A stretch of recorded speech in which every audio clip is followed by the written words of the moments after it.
Breaking news మావోయిస్టులకు నెల రోజుల వ్యవధిలోనే రెండు భారీ ఎదురు దెబ్బలు తగిలాయి. గత నెలలో 64 మంది మావోయిస్టులు లొంగిపోగా ఇప్పుడు మరో 86 మంది కొత్తగూడెం పోలీసులు ఎదుట లొంగిపోయారు.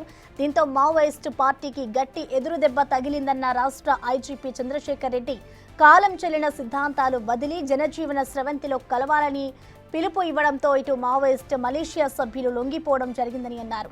వీరిలో ఏసీఎం సభ్యులు 4, పార్టీ సభ్యులు 4, మిగతా వారు రకరకాల సంఘాల సభ్యులు ఉన్నారని తెలిపారు. ఇక జిల్లాకు చెందిన వారు 81 మంది కాగా ములుగు జిల్లాకు చెందిన వారు 5 సభ్యులు ఉన్నారు. లొంగిపోయిన ఏసీఎం సభ్యులకు ఒక్కొక్కరికి 5 లక్షలు, పార్టీ సభ్యులకు ఒక్కొక్కరికి 1,00,000, మిగతా సభ్యులకు ఒక్కొక్కరికి 25,000 రూపాయల చొప్పున ఆర్థిక సాయం చేస్తున్నట్లుగా తెలిపారు.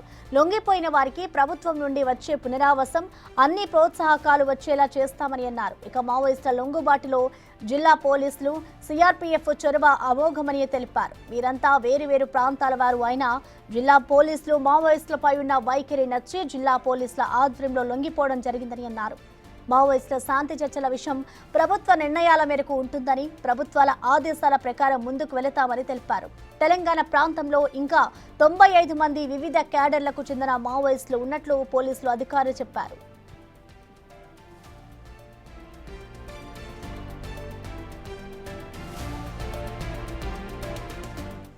దీనిపై మరింత సమాచారాన్ని మా ప్రతినిధి భాస్కర్ అందిస్తారు. భాస్కర్,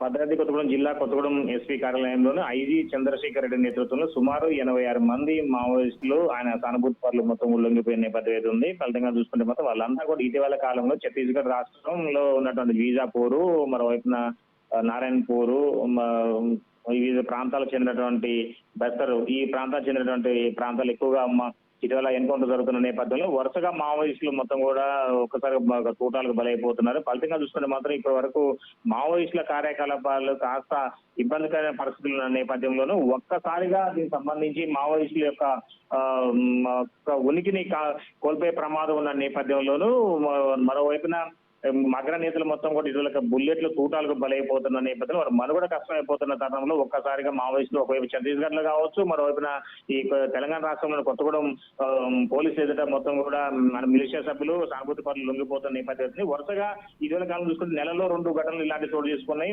ఇప్పుడు 86 మంది ఒక్కసారిగా మావోయిస్టు సానుభూతి పనులు లొంగిపోవడంతో మావోయిస్టు పార్టీకి గట్టి ఎదురు జరిగింది. లొంగిపోయిన వాళ్ళు ఎక్కువ తెలుగు అంటే ములుగు జిల్లాకు చెందినటువంటి వారు మొత్తం 5 మంది వరకు ఉన్నట్టుగా తెలుస్తుంది. ఒక్కొక్కరికి 5 లక్షలు ఆర్థిక సహాయంతో పాటుగా మరో కొంతమంది 1,00,000, మరో కొంతమంది 25,000 రూపాయల చొప్పున ప్రభుత్వం నుంచి ప్రోత్సాహం అందించే విధంగా అన్ని ఏర్పాట్లు చేస్తానని చెప్పి హామీ ఇవ్వడం జరిగింది. Prasanna, thank you Bhaskar.